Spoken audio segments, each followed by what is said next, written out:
Good morning. Shamrock Energy. It's not morning. I'm just messing with you.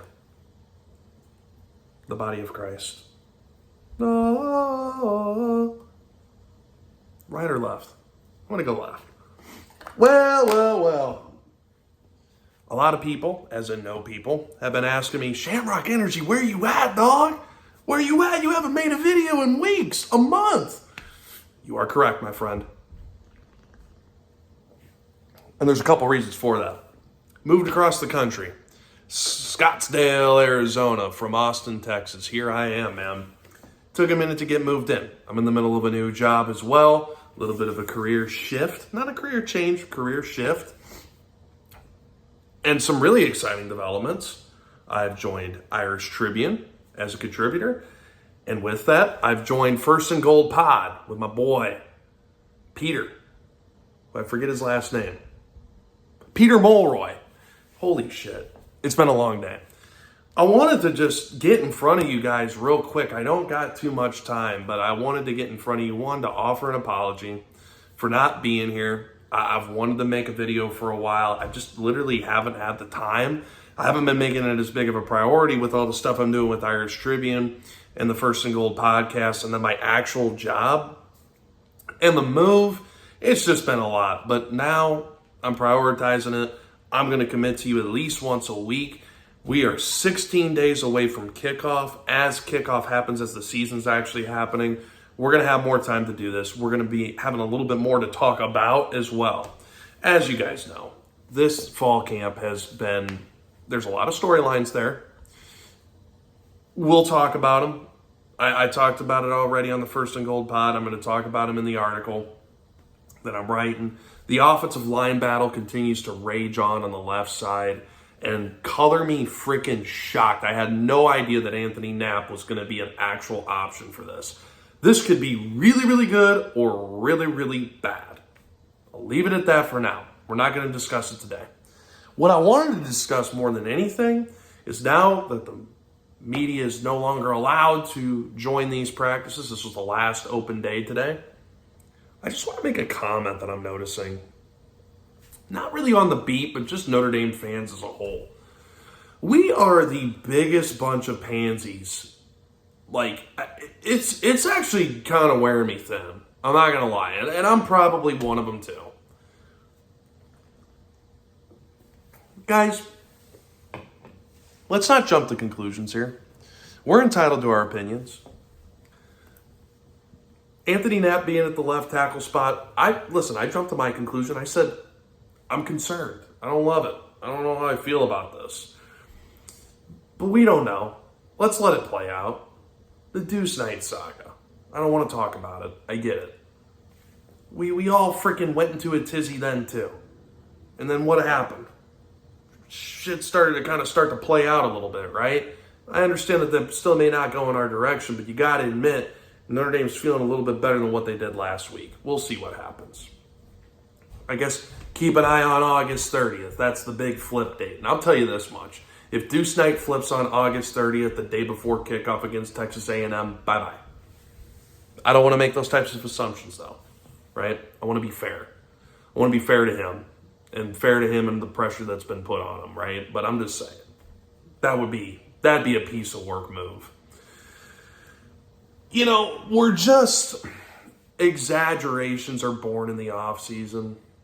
We're going to have a chance to talk about it all. All I'm saying is, as I start to pump out more videos, which I am committing to you right now, I'm going to be doing more. I just have to say, guys, let's chill for a second, okay?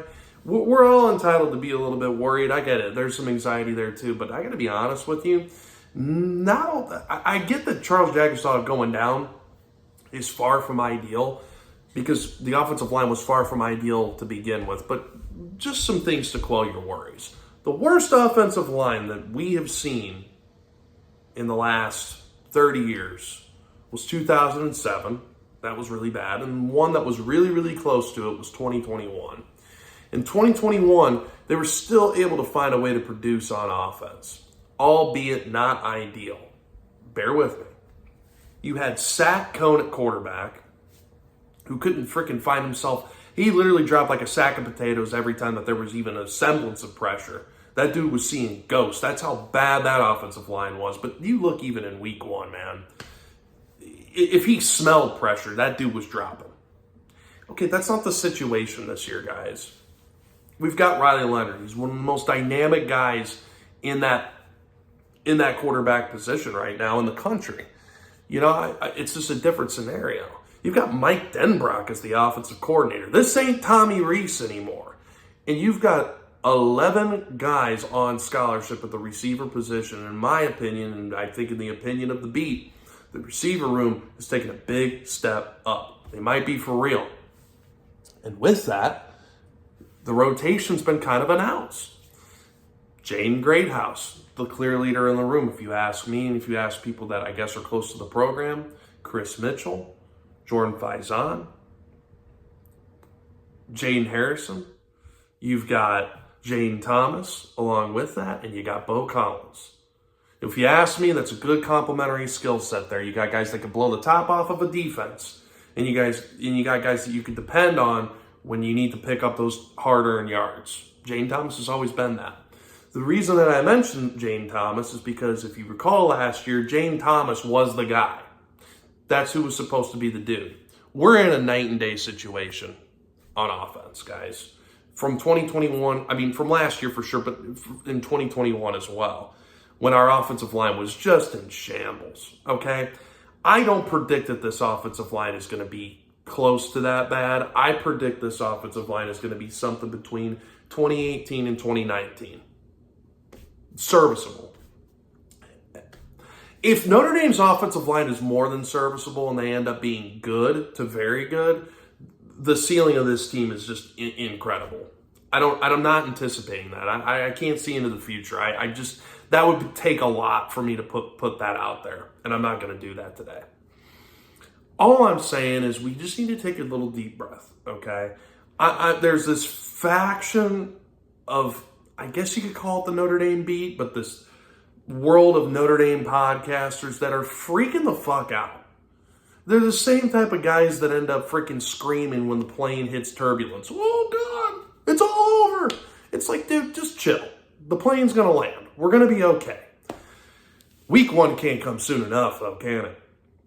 I'm just getting some thoughts off my chest. Some things have been rattling around. Guys, again, I'm just saying. It's worthy of our concern. I get that answers are very limited right now for a whole host of reasons, right? Like, camp has been quiet. All we have is really walkthroughs if you want to, want the truth. I mean, we're not getting much. The itch is not scratched. And it ain't going to be scratched for the next 16 days either. But let's be patient, okay? We'll get our answers soon enough. And I'm going to assure you that it's not as bad as what the initial inclination is. If it is, I'll be happy to say that I'm wrong, but I just don't see it. I just don't see it, guys.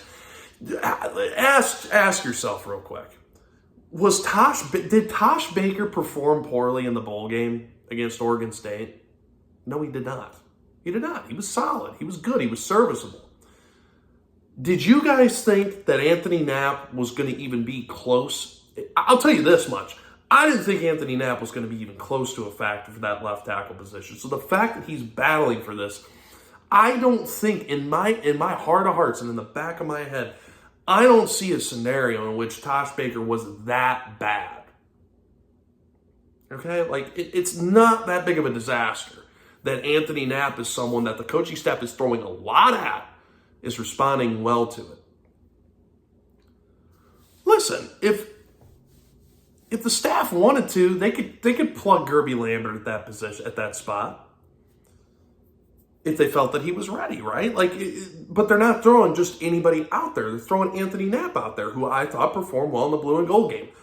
That is well documented about how I feel about that. I thought he stood out.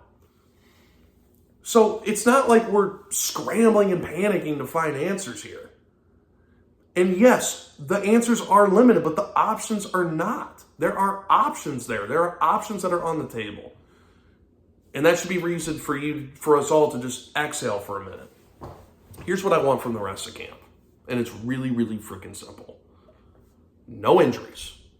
Get your freaking installs down. Look crisp in week 1. There's no excuse. Week 1, I get it. No excuse. You look crisp. You have the best coordinator, one of the best coordinator tandems in college football. You better look like a button-up product. We need to look competent. And let's go ahead and grant the fact that this offensive line is bad. Let's just grant that. I'm fucking around with this tripod. I'm sorry, guys. Let's just grant that premise. If Jared Parker was the offensive coordinator coming into this game, I'd be a little bit more concerned. You got freaking Mike Denbrock, okay? Mike Denbrock knows what he's doing. There's ways to scheme around that. There's a lot of skill, talent that's on this roster. This is, again, and I've said this before, it's one of the most talented rosters that Notre Dame has had since 1993. I think they're better. I think they're deeper. I think this is the deepest team that I've seen in my lifetime. I mean, 1995, right? So I guess you could point to 1989. Hell if I know. I don't really know what those teams looked like or how they were configured or what the depth was. I have no clue. Different game at that point.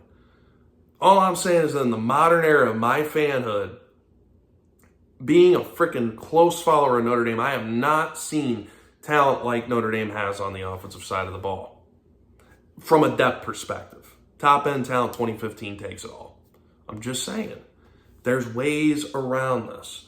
Let's just take a deep breath. I know that there's a little bit of panic, but do not let this little arm of, frankly, podcasters that I listen to, that I enjoy, that I very much like following, don't let that arm of this pull the panic lever at any time that something bad happens. Guys, it's fucking football. It's a long season. Shit is not going to happen ideally.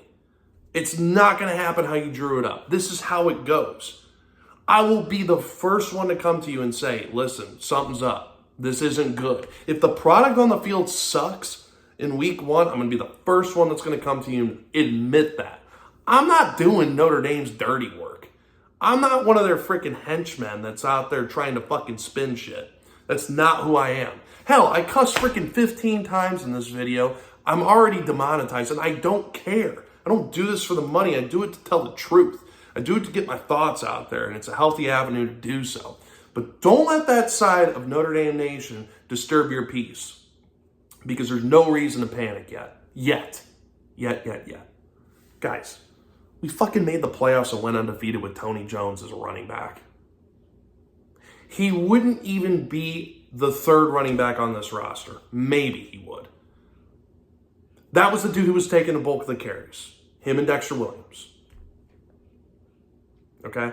Week 1, they go out, they handle business against Michigan, albeit it's a home game, I understand that. We had Ian Book at quarterback in 2018. Well, really Brandon Wimbush to start. And then it transitioned to Ian Book. Who predicted that Ian Book was going to even play that year, let alone end up being the starter for the freaking playoff game against Clemson? You understand what I'm getting at? It evolves. And you're not doing anybody a service by freaking panicking at every little spot of adversity as it comes up. There's going to be some of that, man. That's football. Get used to it. All right? What my goal is with this channel, it's not to be a journalist, because I'm not. It's not to be an insider, because I ain't got sources. It's certainly not to make money, because I'm okay. It's to be honest about what I'm seeing.